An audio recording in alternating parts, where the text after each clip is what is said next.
உணவை செய்யும் உயர்ந்தோர் உபதேசங்களை பார்க்கலாம். ராகவேந்திர ஜாதகத்தை ஆராய்ந்த 3 பண்டிதர்கள் ராகவேந்திரன் ஆயுள் 100, 300, 700 என்று கூறினார்கள். அதற்கு ராகவேந்திரர் விளக்கம் கொடுக்கிறார். இந்த போத உடலோடு நான் 100 வருடங்கள் இருப்பேன்.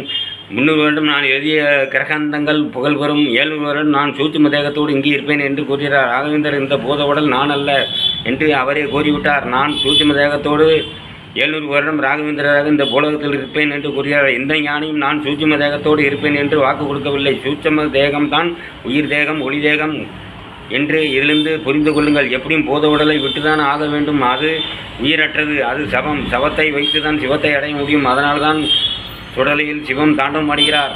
பாத்திரத்தில் தான் உணவு சமைக்கலாம், உணவு பாத்திரம் ஆகாது. சுந்தர் எழுதிய உண்மைக்கு ராகவேந்திரர் கூறிய வாக்கே சாட்சி. உடல் உயிரல்ல, உயிரின் வடிவமும் உடல் அல்ல. உயிரின் வடிவம் ஒளி வடிவம். அதை பெறத்தான் நாம் இருக்கிறோம் என்பதை புரிந்து கொண்டு வாழுங்கள். வணக்கம்.